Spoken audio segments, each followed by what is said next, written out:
네, 감사합니다. 오늘 하나님께서 저와 여러분들에게 주신 말씀 사무엘상 5장 1절에서 12절 말씀이죠. 네, 신앙인은 삶으로 하나님께 영광을 돌려야 합니다. 이런 제목인데요. 말씀 증거될 때 하나님의 은혜가 함께하길 원합니다. 네, 우리나라 경제 사정이 그렇게 녹록지가 않습니다. 특히나 환율이 급변하고 있는데요. 환율 1,430원이 되자 국민 재산 7%가 날아갔다라고 그렇게 굉장히 난리가 한번 났었는데, 근데 지난주에는 장중 한때 1,475원까지 환율이 치솟아서 우리 경제에 적신호가 아니냐 이렇게 지금 경제학자들이 지금 진단하고 있습니다. 환율은 그 나라의 경제 지표가 되죠. 그래서 가장 민감하게 제일 먼저 반응한 것이 바로 이 환율 시장이고요. 그리고 주식 시장입니다. 그런데 우리나라 경제 멘탈이 사실 굉장히 약합니다. 지금 여러모로 국제적인 환경을 보아도 그렇고 국내적인 환경을 보아도 그렇고 멘탈 자체는 굉장히 약한데, 그런데도 불구하고 주식은 지금 굉장히 비정상적으로 오르락내리락 하고 있죠. 많이 지금 상승을 해 있는 상태죠. 그런데 이 부분도 우리가 이제 저는 뭐 주식하고는 전혀 상관없으니까 저는 뭐 신경 쓸 일이 없지만, 혹시라도 주식에 관심이 있다고 한다면 주식이 이런 경제 멘탈을 기초로 해서 기업들이 건강하게 영업을 잘해서 돈을 많이 벌어가지고 주식이 값이 오르는 것은 전혀 문제되지 않는데, 그 외의 외적인 요인 때문에 오르락내리락 하는 것은 전문가가 아닌 그 개미 투자자들에게는 굉장히 주의를 요망한 그런 상황입니다. 여러분, 베네수엘라가 사회주의로 바뀌기 전에 그 주식이 아주 한때 뭐 어마어마하게 치솟았습니다. 그런데 그 주식이 급락을 해서 거의 뭐 똥값이 되다시피 한 그런 적이 있었기 때문에 여러분들도 주식에 경제 그 멘탈이 뒷받침되지 않는 주식 그 오름세에 너무 민감하게 반응하지 마시고 신중하게 투자를 결정하셔서 그렇게 하시길 부탁을 드립니다. 오늘 하나님께서 저와 여러분들에게 다음과 같은 세 가지로 은혜를 주셨는데요. 첫째가 성도가 바르게 살지 못하면 하나님 영광을 가리게 된다는 것이고, 두 번째는 하나님을 두려워할 줄 모르면 엄중한 진노가 따른다, 이 말씀이죠. 그리고 세 번째, 사람은 실패해도 하나님은 실패하지 않는다는 겁니다. 그래서 우리가 이 본 말씀을 따라가면서 하나님께서 왜 당신의 백성들에게 영광을 돌리라고 하는지, 우리가 올바른 삶을 살지 못하면 왜 하나님께 영광이 되지 않는지, 그 부분에 대해서 성령께서 들려주시는 하나님의 음성을 듣도록 하겠습니다. 자, 첫째로 성도가 바르게 살지 못하면 하나님 영광을 가리게 되는데요. 1절, 2절 말씀 읽어봅니다. 시작.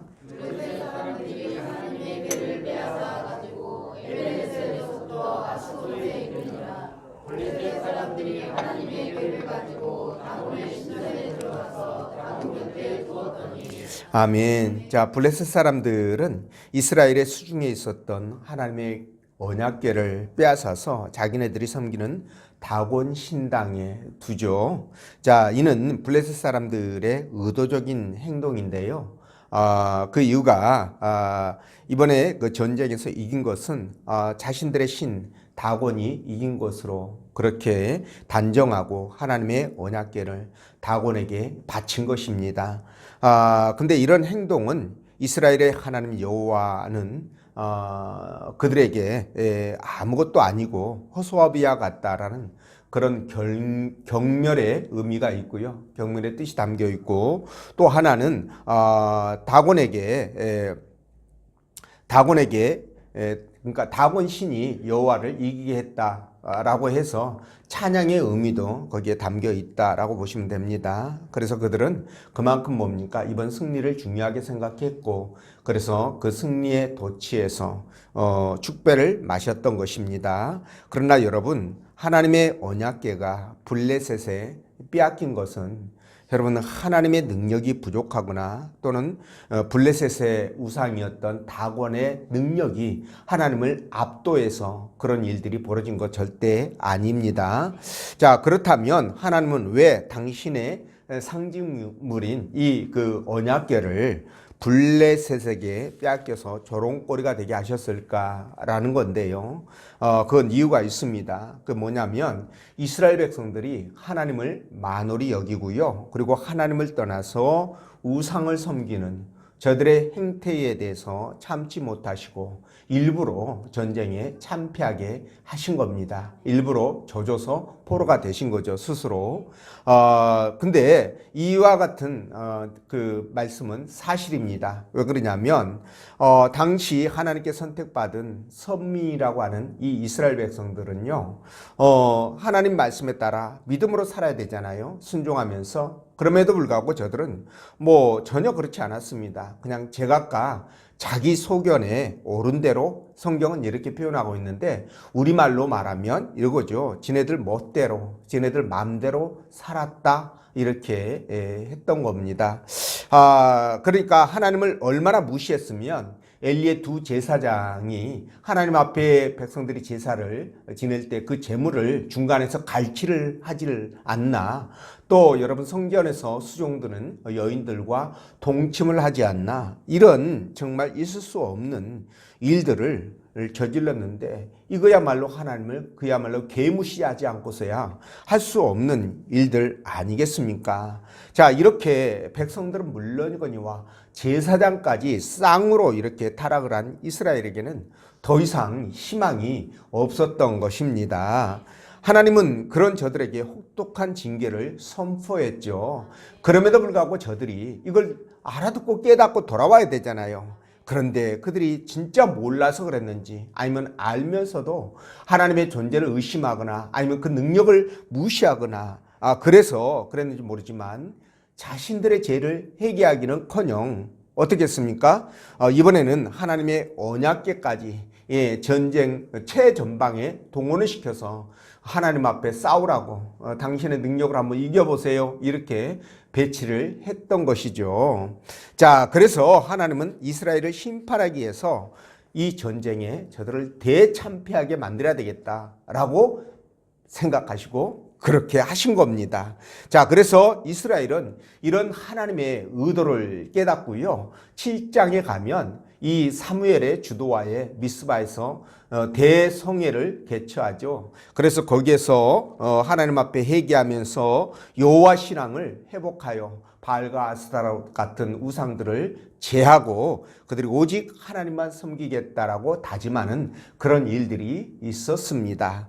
자, 늦게라도 깨닫고 돌아섰으니까 그나마 다행이다. 우리 이렇게 생각할 수 있습니다. 자, 소 잃고 애양간 고치는 이런 격인데 뭐 고치지 않는 것보다야 소를 잃더라도 애양간을 고치는 게 낫겠죠. 그렇죠? 그러나 여러분 최상은 뭡니까? 소도 잃지 않고 애양간을 고치는 것, 이게 더 좋은 거 아니겠습니까? 그렇죠? 예. 자, 그런데 자, 이스라엘 백성들은 어쨌든 이렇게 소도 잃고 애양간도 고치지 않고 하나님을 이렇게 개무시하는데 하물며 여러분 이방인인 블레셋 사람들은 어쩌겠습니까? 당연히 하나님 같지 않게 보겠죠. 그러니까 자신들의 신, 이 다곤의 신전에다가 하나님 그 상징물인 이 언약궤를 갖다가 딱 갖다 놓은 거죠. 바친 겁니다. 그 신에게. 자, 그래서 말이죠. 그래서 이렇게 하나님의 영광을 우상의 발 앞에 이렇게 집어 던진 이와 같은 사건들이 발생하게 되는데 우리는 여기서 중요한 사실 하나를 깨닫게 됩니다. 여러분, 그게 뭘까요? 하나님을 믿는 백성들이 잘못하면 하나님의 영광을 가리는 것은 물론이거니와 더불어 세상 사람들에게도 하나님을 무시하게 만든다라는 겁니다. 이해가 되십니까? 예. 즉 하나님의 자녀인 우리들이 믿음의 자리를 떠나서 막 살면 여러분 하나님을 믿지 않는 세상 사람들은 그런 우리들을 보면서 여러분 우리가 섬기는 하나님과 분명 연관시킵니다. 그래서 하나님을 무시하고 조롱한다는 것을 우리가 알아야 되겠죠. 그렇죠? 그래서 로마서 2장 21절에서 24절까지 말씀을 보면은요. 이렇게 기록되어 있는데 그러면 다른 사람을 가르치는 네가 네 자신을 가르치지 아니하느냐? 도둑질하지 말라 선포하는 네가 도둑질을 하느냐? 간음하지 말라 말하는 네가 간음하느냐? 우상을 가증히 여기는 네가 신전 물건을 도둑질하느냐? 율법을 자랑하는 네가 율법을 범해서 하나님을 욕되게 하느냐? 기록된 바와 같이 하나님의 이름이 너희 때문에 이방인 중에서 모독을 받는도다. 예, 기록된 바와 같이 하나님의 이름이 너희들 행실 때문에 이방인들에게 모욕을 받는다. 이렇게 말씀하지 않습니까? 그래서 이렇게 유대인들의 이 선으로 말미암아 하나님의 이름이 이방 사람들에게 모욕을 받는 것에 대한 하나님의 경고의 말씀이다. 이렇게 이해하시면 될 것 같습니다. 자, 그래서 우리가 잘못하면 그게 다 하나님을 욕먹이는 것이다 라는 뜻이겠죠. 그렇죠? 예, 그래서 이런 것들을 보면 우리가 많이 생각을 해야 됩니다. 지금도 마찬가지예요. 저와 여러분들 자식들이 만약에 밖에 나가서 엉뚱한 짓 하고, 그죠? 나쁜 짓 하고 이러면은 누굴 욕합니까? 그 자식을 욕하는 게 아니라 부모를 욕하잖아요. 예? 애들을 어떻게 키워놨길래 짐승으로 키워놔서 젖닭으로 애들이 행동한다고 그렇게 하면은 누구 욕이에요? 부모 욕 아닙니까? 그렇죠? 그와 똑같은 일이 벌어진다는 것이죠. 그렇기 때문에 우리 믿음의 사람들은 믿음 안에서 하나님 앞에 순종하며 그리고 하나님과 좋은 관계를 맺어가도록 정말 힘쓰고 노력해야 된다 라는 것입니다. 예, 이해가 되시죠? 자, 특히나 기독교인들 전체에게 해당되는 부분인데 특히나 목회자가 비윤리적인 행동으로 여러분 뉴스에 오르락내락하면 세상은 어떻게 말을 합니까? 그 개인만을 탓하는 게 아니라 그 개인만을 욕하는 게 아니고 기독교 전체와 하나님을 조롱하잖아요. 그렇죠? 그것 때문에 복음의 길이 막히기도 하는데요. 바로 이것이 바로 방금 읽었던 로마서 2장 21절에서 24절 말씀의 내용이라는 것입니다. 그러니까 우리의 삶이 하나님의 이름을 높이기도 하고 반대로 하나님의 이름을 더럽히기도 할 수 있다는 것을 보여주는 좋은 예라고 보시면 될 것 같습니다. 자, 예를 들어서 어떤 직장인이 회사에서 말이죠. 자기는 교회 다닌다고 공공연하게 선포를 하죠. 그죠? 선포하는 거 좋은 거예요. 숨기는 것보다 선포하는 것이 신앙을 지켜가는 데 있어서 더 유익합니다. 그런데 그렇게 선포하면서도 거짓말도 잘하고 동료들 뒷담화도 잘 치고, 그죠? 그리고 인색하고 매사에 자기밖에 모르고 이기적이고 이런다고 한다면 여러분 어떻게 동료들이 생각할까요? 아마 동료들은 분명히 이렇게 말할 겁니다. 아이고, 하나님 믿는 것들이 더해. 그죠? 예, 이런 말을 분명히 듣습니다. 그리고 하나님이 별 볼 일 없는 신인가 보다. 이렇게도 또 말을 할 거란 말이에요.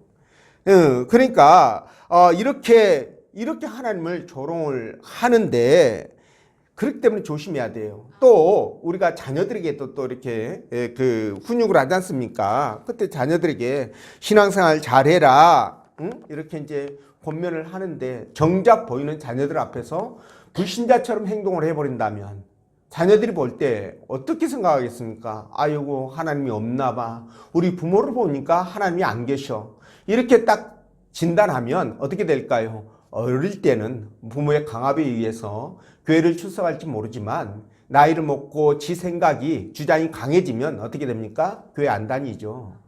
이렇게 되는 겁니다.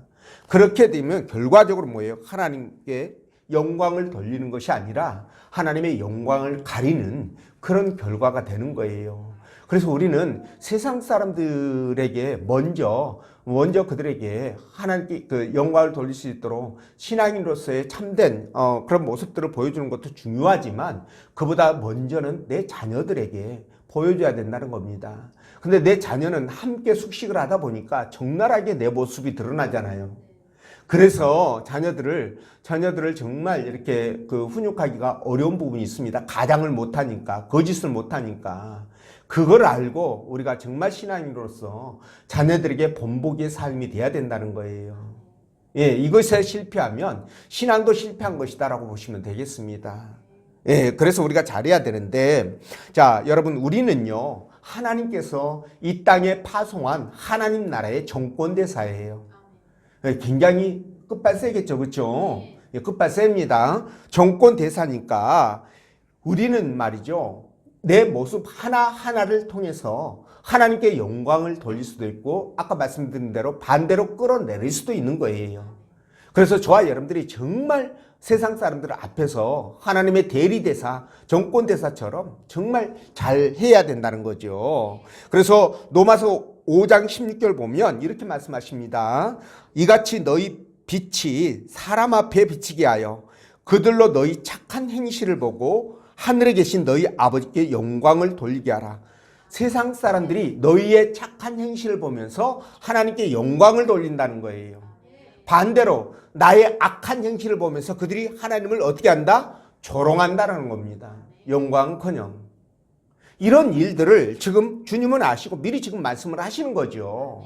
그렇기 때문에 여러분, 내가 교회 다니는 것이 간단한 문제는 사실 아닙니다. 예, 교회 다니는 것이 그렇게 쉬운 문제는 아닌데, 이게 왜냐하면 책임과 의무가 따르기 때문에 그래요. 여러분, 뭐든지 다 책임과 의무가 따르잖아요. 우리가 어디에 소속이 된다면 회비도 내야 되고, 그죠? 그리고 그 해에서 정한 어떤 규칙을 따라야 되잖아요. 예, 그와 마찬가지로 우리 또한 하나님 나라의 그 백성이 되었으니까 그 나라의 법을 따라야 된다는 거죠. 그 법이 지금 성경이지 않습니까? 그렇죠? 예, 그래서 우리는 성경에 기록된 말씀을 붙들고 그 말씀에 순종하고 충성을 해야 되는데, 바로 우리가 삶의 모습이 달라지지 않으면 그런 것들이 다 의미가 없어진다는 거예요. 그래서 우리가 좀 더 고민하고 깊이 생각하면서 하나님 앞에 말씀을 기억하며 순종하면서 살아가야 되겠다라는 거죠. 그런 여러분 되시기 바라고. 자, 두 번째, 하나님을 두려워할 줄 모르면 엄중한 진노가 따른다라는 건데, 우리 6절 말씀 읽어봅니다. 자, 시작.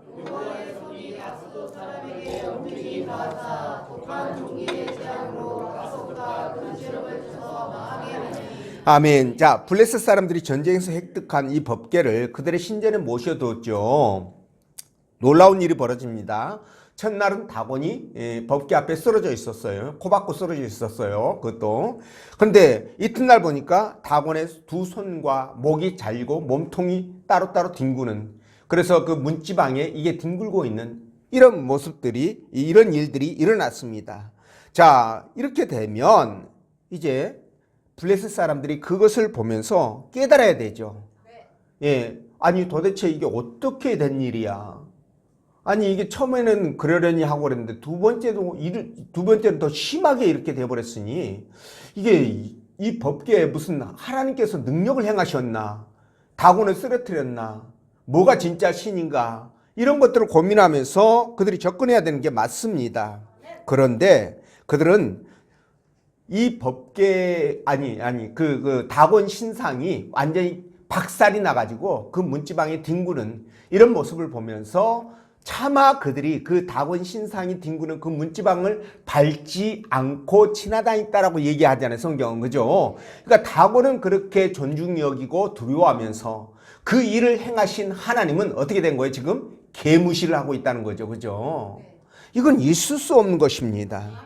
아니 도대체 그렇게 행동하는, 그렇게 생각하는 저들의 그 행태를 이해가 안 되는 거예요, 여러분. 아니 뻔히 지금 승패가 결정된 거 아니에요. 근데도 불구하고 저렇게 살아가는 저들 말입니다. 지금 있을 수 없는 일들을 벌이고 있는데, 여러분 이에 열받은 하나님께서 열받으셨겠죠. 그 정도 하면 돌아서는 게 정상인데, 예, 매 맞고 뒤지게 맞고, 그죠? 돌아서는 거 이렇게 되면 안 되는 겁니다. 그죠? 예, 그러니까 열받은 하나님께서 이번에는 어떻게 합니까? 그래도 못 깨닫으니까 아스돗 사람들에게 독한 종기, 독종을 갖다가 어떻게 합니까? 독종으로 치죠. 그들을 망하게 했다라고 표현을 볼 때, 여러분 망한다라는 이 표현 속에서 무슨 의미입니까? 독종이 창궐했는데 여러분 그것 때문에 망했어. 이 말은 다른 말로 바꿔서 그들이 이 독종 때문에 죽을뚱살뚱했다는 뜻 아니겠습니까? 그렇죠? 엄청난 고통과 아픔이 손실이 그들에게 미쳤다라는 그런 뜻입니다. 자, 그런데 말이죠. 하나님은요. 자신들의 그 우상이 하나님의 징계와 심판을 받았음에도 불구하고 그죠? 그렇게 파괴됐는데도 하나님을 두려워하지 않는 그들에게 여러분 하나님이 심판, 저주를 내리는 것을 볼 수가 있지 않습니까? 그렇죠? 이런 걸 볼 때 여러분 하나님께서는요. 당신의 능력을 보여주셨음에도 끝까지 두려워할 줄 모르는 그들에게 돌아가는 것은 엄중한 진노밖에 없다는 것을 지금 보여주고 있는 것입니다. 근데 말이죠. 오늘날도 그때 당시에 이 블레셋 사람만 그런 게 아니에요. 이스라엘 사람만 그런 게 아니라 오늘날도 신앙생활하고 있는 그 교인들 중에 많은 숫자들이 그렇게 똑같은 모습들을 보이고 있습니다. 자, 오늘날도 의외로 많은 사람이 하나님은 사랑이기 때문에 우리가 무슨 잘못을 하고 죄를 지어도 그분은 자비를 베푸시고 긍휼을 베풀어 주실 것이다. 용서해 주실 것이다. 라고 생각을 하죠. 자, 이건 일견 맞는 말입니다. 이게 틀린 말이 아니고 맞는 말인데 일견이라고 그랬죠. 네, 한편으로 보면 맞는 말입니다. 그래서 하나님이 사랑이시기 때문에 저와 여러분들이 정말 죽어가는 것을 보지 못해서 독생자 예수 그리스도를 이 땅에 보내셔서 우리를 구원하지 않았습니까? 그렇죠?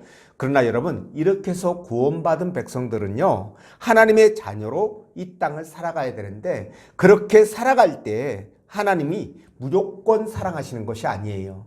이때부터는 뭡니까? 우리 믿음과 순종을 전제로 사랑하신다는 겁니다. 무조건 사랑이 아닙니다. 조건부 사랑이 된다는 거예요. 바뀝니다, 여러분. 마치 우리 자녀들이 태어났을 때 여러분 아무것도 모르잖아요. 응애 하는데 그 애한테 야 이거 해라 저거 해라 할 수 없잖아요.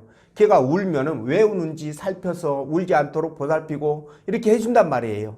뭐든지 원하는 대로 다 이렇게 베풀어 줍니다. 이거 무한정 사랑이에요. 무조건 사랑입니다. 조건 없는 사랑. 그런데 아이가 말이죠. 이제 자라면서 무엇이 생깁니까? 자기 의지가 생기고 주관이 생기죠. 자, 그렇다면 의지가 생기고 주관이 생길 때부터는 어떻게 됩니까? 부모의 사랑도 조건부로 바뀌어요. 조건부로 바뀝니다. 제 말이 맞죠? 예, 무조건적인 사랑이 아니에요. 자식이 막 잘못하고 나쁜 짓 하고 도둑질하고 막 부모에게 막 욕하고 이런다고 가정 한번 해보십시오. 가만 놔둡니까? 아작을 내야죠. 그렇죠? 죽지 않을 만큼. 이와 똑같은 거예요. 이게 조건부예요. 그러니까는 부모의 사랑에 뭐가 들어가느냐? 공의가 들어가는 겁니다. 이때부터. 그러니까 하나님도 마찬가지예요. 우리가 하나님을 몰랐을 때는 지옥에 끌려가는 신세했을 때는 하나님 무조건적인 사랑으로 우리를 구원하셨지만 구원받은 백성들이 하나님 나라 백성으로 이 땅을 살아갈 때는 하나님께서 그때부터는 뭡니까? 조건적 사랑으로 바뀌어간다. 그 사랑 안에 공의가 포함되어서 사랑이 나타나게 된다라는 거예요. 그래서 여러분 사랑은 공짜가 없는 것이고요. 그 대가를 지불해야 되는 이런 부분들이 있습니다. 그 대가가 뭡니까? 하나님 말씀 앞에 순종하는 것이고 하나님과 함께 동행하는 믿음의 삶이 되는 거예요. 이해가 되시죠? 반면에 반대하고 그러니까 하나님을 대적하거나 하나님 말씀에 불순종하거나 그러면 어떻게 됩니까? 하나님이 그냥 방관하지 않으시잖아요. 그것에 대해서 반드시 책임을 묻지 않습니까? 그게 대표적인 사람이 누굽니까? 사울왕 아니에요. 사울왕. 반드시 책임을 묻습니다. 하나님은. 그러니까 이런 것들이 오늘날도 똑같이 적용돼요. 그때만 그런 게 블레셋 사람들에게만 적용된 게 아니고 이스라엘 사람들에게만 적용된 게 아니라 저와 여러분들에게도 오늘날 똑같이 적용되고 있다라는 겁니다. 그러니까 끝내 하나님이 계속적으로 사인을 주는데도 깨닫지 못하고 계속 똑같은 짓거리를 하면 처음에는 다곤을 쓰러뜨린 것에 그치지 않고 그 다음에는 두 손 땡강 그죠? 예, 그리고 몸통 목 땡강 시켜버렸던 것처럼 그 다음에도 듣지 않으니까 어떻게 했습니까? 독종으로 치잖아요. 점점 강도가 세지잖아요. 이렇게 되어가는 거예요. 예, 그래서 우리는 하나님을 어떻게 해야 됩니까? 두려워할 줄 알아야 되고요. 두려워하는 것이 하나님을 경외하는 것으로, 하나님을 사랑하는 것으로 그렇게 나타나는 겁니다. 여러분, 맞고 나서 다 실컷 맞을 거 다 맞고 나서 돌이키면 얼마나 억울합니까, 여러분? 지혜로운 사람은 맞기 전에 딱 살펴봐가지고, 아, 이쯤에서 스톱하는 것이, 스톱하고, 아, 이제부터 이제 하나님 앞에 또 열심히 해야지. 이렇게 되는 거 아니겠어요? 그렇죠? 예, 조금 약삭빠르긴 하지만 그래도 현명한 사람이에요. 멍청해가지고 뒤지게 맞고 나중에 돌아서는 것보다 100번 난 거죠. 그러니까 여러분, 이런 것을 볼 때 우리는 정말 하나님 앞에 바른 신앙을 세워가야 된다. 자, 이런 점에서 우리는 인류 역사상 가장 현명했던 왕 누굽니까? 솔로몬이죠. 솔로몬이 뭐라고 그랬냐? 하나님을 경외하는 것이 지혜와 지식의 근본이다, 이렇게 말했는데, 그렇게 범죄하는 이스라엘 백성들이 때때마다 또 이렇게 결정적인 순간에 회개하고 돌아섰잖아요. 아까도 제가 사무엘 때문에 미스바 대성회가 일어나가지고 이스라엘 백성들이 또 신앙을 되찾고 돌이켰다고 그랬지 않습니까? 그럴 때마다 이런 현자들에 의해서, 하나님 나라의 귀한 종들에 의해서 백성들이 다시 한번 회복할 수 있는 기회를 갖게 된다는 것. 예, 이것이 여러분, 이스라엘 백성들이 말이죠. 예, 무려 1475년이라는 노마에 멸망할 때까지 긴 세월을 버틴길 수 있었던 이유예요. 그 수많은 강대국들에 둘러싸여가지고도 멸망하지 않고 버틴길 수 있었던 이유였다라는 겁니다. 이스라엘은 우리나라 남한의 5분의 1밖에 안 됩니다. 근데도 1475년 어마어마하지 않습니까, 여러분? 예, 그 이유가 바로 뭡니까? 하나님 앞에, 예, 하나님이 두려우신 분이라는 것을 알고, 예, 미리 대처를 했던 이스라엘 백성들, 그것에 있었다라고 여러분들이 생각하시면 됩니다. 자, 그리고 세 번째, 사람은 실패해도 하나님은 실패하지 않는다라는 건데, 4절 말씀 읽어봅니다. 시작.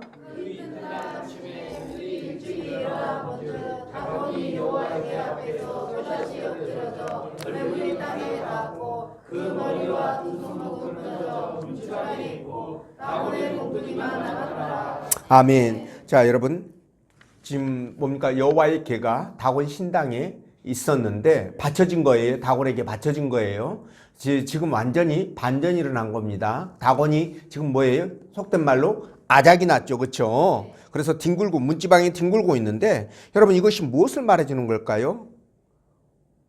이거는요, 비록 블레셋에 하나님의 계를 빼앗겼지만, 여러분, 이거는 하나님의 힘이 약해서 그런 것이 아니라 하나님께서 스스로 포로로 끌려가 주셨다는 것을 지금 보여주는 것입니다.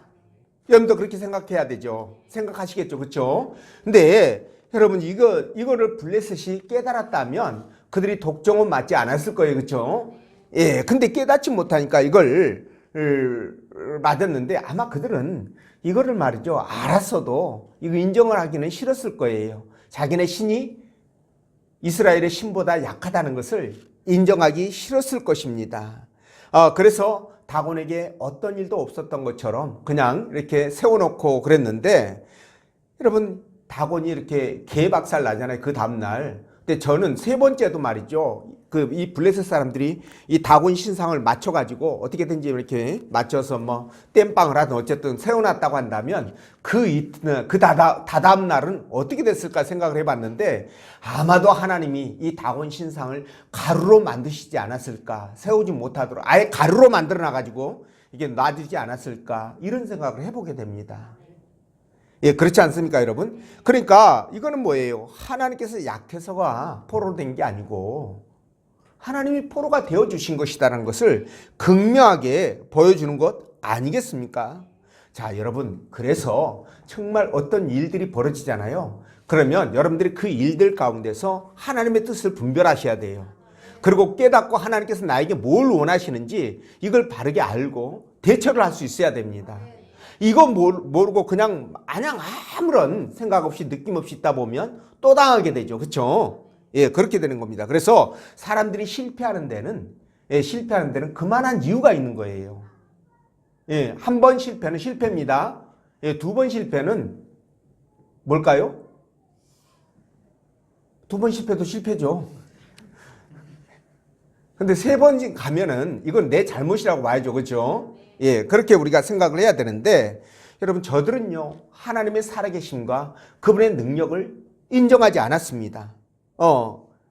인정하지 않았어요. 끝까지 하나님을 무시하다가 이런 결과들을 당했는데 여러분 우리는요 절대 그래서는 안 되겠죠.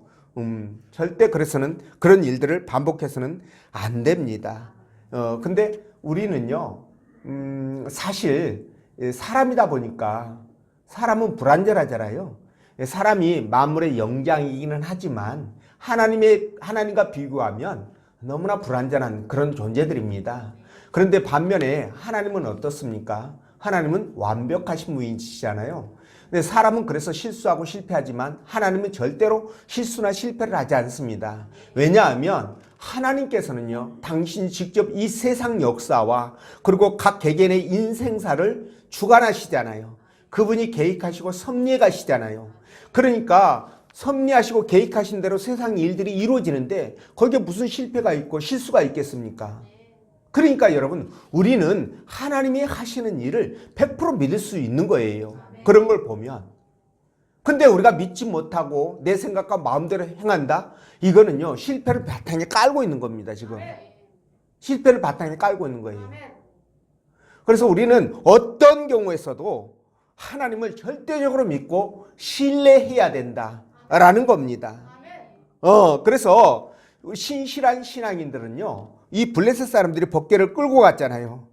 이 법궤를 보면서도 어떻게 생각할까요? 하나님이 이렇게 피한 것 같이 세상 사람들이 볼 때는 하나님 피한 것처럼 보일 거 아니겠습니까? 그렇죠? 그런 상황에서도 이 신실한 신앙인들은 절대 그렇게 생각하지 않죠. 그렇게 생각하지 않습니다. 어떤 경우에서도 하나님은 실패나 실수가 없기 때문에 반드시 그분의 뜻대로 이루어질 것이라고 확신하면서 나가는 거예요. 이렇게 생각하면서 우리가 살아가야 된다는 겁니다. 예, 하나님을 의심하면 안 됩니다. 어떤 상황에서도 최악의 상황에서도 의심하면 안 되고 하나님이 주시는 그 믿음의 기초 위에 우리 믿음의 신앙을 세워가야 된다는 거예요. 그리고 여러분 내가 잘못할 때 사람들이 그것을 하나님의 그 무능이나 실수로 그렇게 하나님을 무시하지 않도록 우리가 경계를 해야 되겠죠.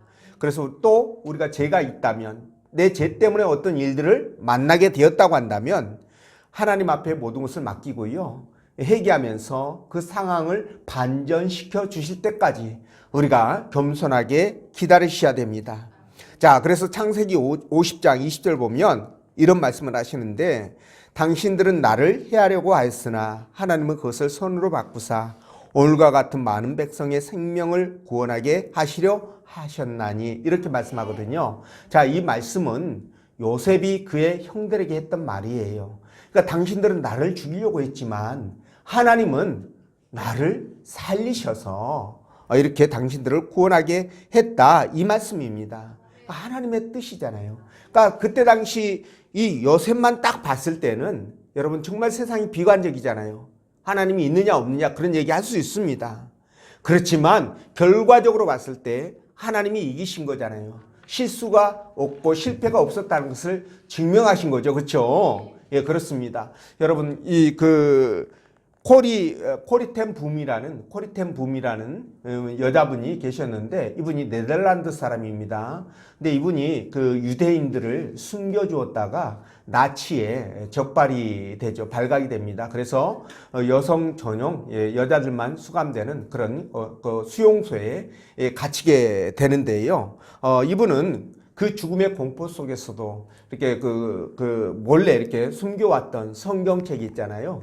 이 책을 읽으면서 다른 수감자들에게 희망을 전달합니다.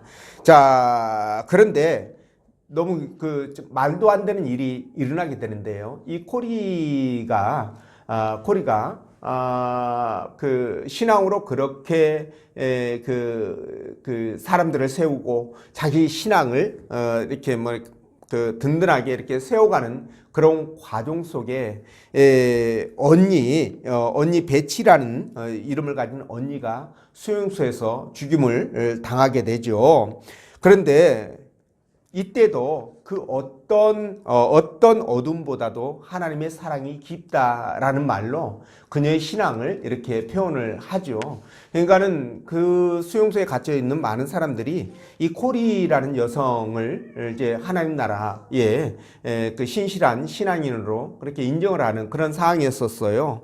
그런데 아까 말씀드린 것처럼 이 코리는요, 이 수용소에 말도 안 되는 어떤 행정적인 착오 때문에 석방이 됩니다. 석방이 되는데요. 석방이 되고 나서 바로 그 이튿날 그 여자 그 수용소에 갇혀 있었던 함께 있었던 사람들이 모조리 죽임을 당하게 되죠. 그러니까는 정말 기가 막히게 살아난 케이스가 되잖아요. 그래서 그녀는요, 이 수용소에서 있었던 일들을 하나님의 섭리로 그렇게 받아들이고 그 수용소를 나온 이후에 세계 여러 나라들을 다니면서 하나님의 복음을 전하는 그런 일들을 감당했다고 합니다. 그런데 말이죠, 그녀가 수용소에서 어떤 일도 할 수 없었을 거 아니겠어요, 그렇죠? 아무것도 할 수 없는 그런 상황. 그러니까 하루하루 사람들이 죽어나가는, 내가 언제 죽어야 될지 모르는, 날짜는 받아놨지만 그 날짜 자체는 이제 모르잖아요. 죽음은 받아놨지만 이런 상황 속에서 여러분 아무것도 할 수 없는 그런 상황인데, 그러나 그녀 뒤에 계신 하나님께서는 지금 뭡니까? 그녀를 살리려고 하는 작업이 진행되고 있었다는 것을 알 수 있잖아요. 그러니까 말도 안 되는 행정착오로, 수용소의 행정착오로 그녀가 석방이 된다는 거, 이거 기적 같은 일입니다. 그래서 이런 걸 볼 때 우리는 불완전해가지고 실수나 실패합니다. 그렇지만 하나님은 절대로 실수나 실패 또는 시행착오를 하지 않는 분이라는 거, 이거 하나만이라도 우리가 확실하게 믿고 붙든다면 여러분 우리 믿음이 굉장히 견고해질 수 있습니다. 예, 그래서 이런 믿음을 갖고 우리가 살 때 절대 우리 실패하지 않습니다. 하나님께서 함께 하시기 때문에 절대 실패하지 않습니다. 그래서 하나님 앞에 이런 믿음 붙들고 끝까지 믿음으로 살아가는 여러분 되시기를 주의 이름으로 축원드립니다. 기도합니다.